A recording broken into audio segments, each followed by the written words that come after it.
Muito bem, dando então continuidade ao nosso curso, nós vamos agora para a aula de número 34, tá ok? É a nossa sétima aula do módulo sinalização de trânsito. A partir de agora nós vamos falar sobre sinalização de obras. Sobre sinalização de obras não tem tanto o que ser mencionado. O que pode ser dito em relação à sinalização de obras? É um tipo de sinalização que tem como característica utilizar sinais verticais, horizontais, entre outros, né? Conforme nós já vimos anteriormente, o pessoal já está sabendo o que é sinalização vertical, horizontal, e a sinalização de obra utiliza-se desses meios de sinalização. Aqui, por exemplo, nós temos exemplos de sinalização vertical. A diferença da sinalização vertical aqui, que no caso, né, dá para perceber que são ou se referem a placas de advertência.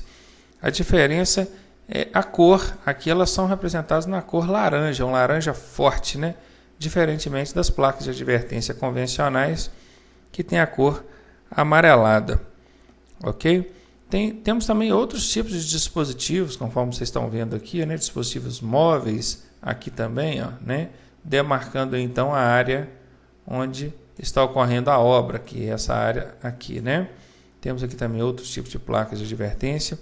Enfim, são sinalizações que têm a finalidade de preservar as condições de segurança e fluidez do trânsito, ok? Isolar as áreas de trabalho, oferecendo também condições mínimas de trabalho e segurança para os operários que estão ali trabalhando nessa via. Nessa tela a gente já começa a falar sobre sinalização gestual, feita através de gestos que podem ser executados tanto pelos agentes de trânsito, né, quanto pelos condutores. Aqui nessa tela nós temos aí condutores, sinalização gestual do condutor.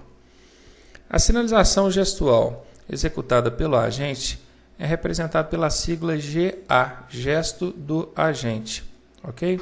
Vamos a cada uma delas, então, para a gente entender. Aqui na GA01, nós temos o agente de trânsito com o braço colocado na posição vertical, palma da mão virada para frente. Ele está sinalizando aqui uma ordem de parada para todos os veículos, tá? Importante saber que os veículos que se encontrarem dentro da área de interseção, no momento que o agente executar o comando, não são obrigados a parar, tá ok?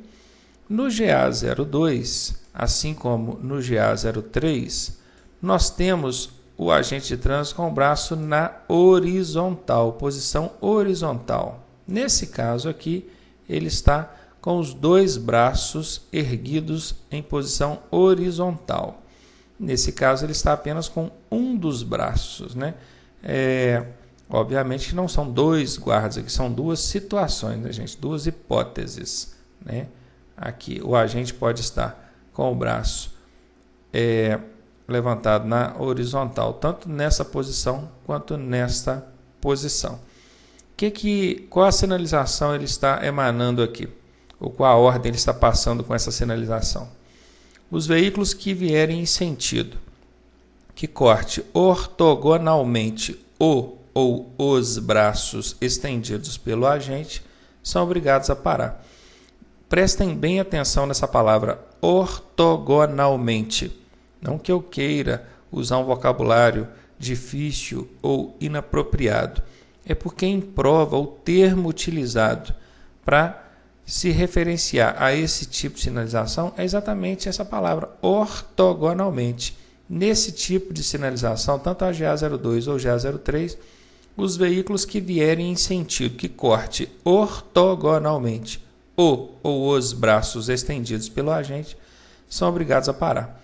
Para que facilite a nossa compreensão, o cortar ortogonalmente aqui significa vir pela frente ou por trás do agente de trânsito, ok? Quem vem pelas laterais não estão cortando ortogonalmente os braços estendidos pelo agente.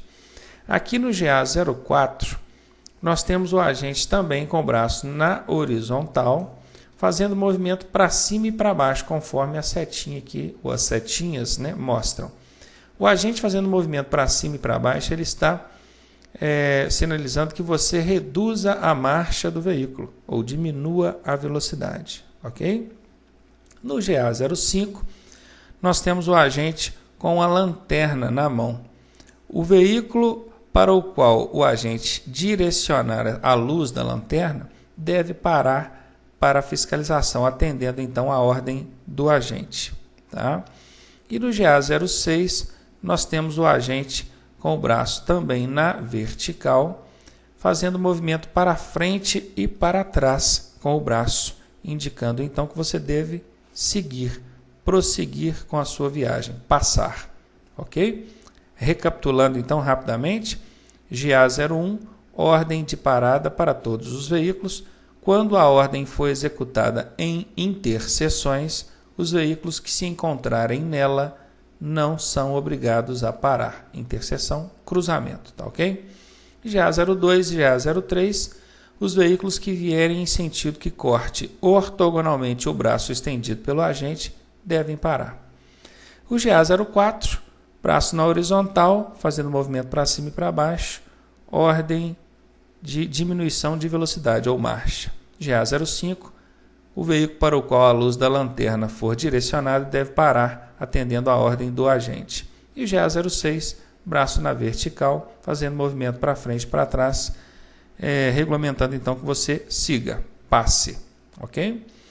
Nessa tela a gente já fala sobre a sinalização gestual, certo? Executada pelo condutor. Sinalização gestual do condutor. Representado pelo código GC, gesto do condutor. Tá? São basicamente 3 gestos que podem ser executados pelo condutor. Somente 3, tá, gente? São esses 3 representados aqui.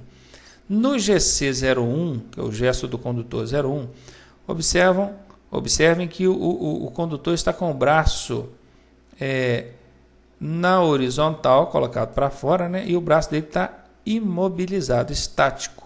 Ou seja, ele está indicando manobra para a esquerda. Qualquer tipo de manobra vai mudar para a faixa da esquerda, vai virar para a esquerda, vai ultrapassar, ok?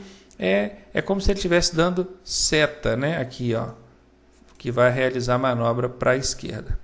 Aqui no GC02, nós temos o agente com o braço colocado em posição vertical. O braço dele também está parado, imobilizado. Nesse caso, ele está indicando manobra para a direita. É como se ele estivesse dando seta para a direita, tá?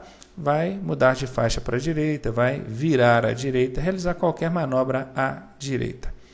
No GC03, ele está com o braço colocado para fora, fazendo movimento para cima e para baixo, indicando que vai diminuir a marcha e possivelmente parar.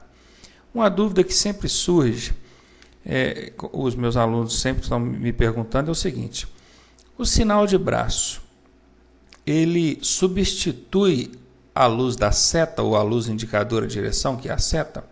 Bom, a finalidade do sinal de braço não é substituir a sinalização da seta. Apesar de, no código, estar escrito que você deve sinalizar com a luz indicadora de direção, que é a seta, ou o gesto convencional de braço, observem que o conectivo utilizado aí é ou. Quando você entende que é ou, você sabe que pode ser seta ou sinal de braço. Apesar de estar escrito assim, a gente não pode entender, interpretar que o braço deva substituir a luz indicadora de direção ou a seta.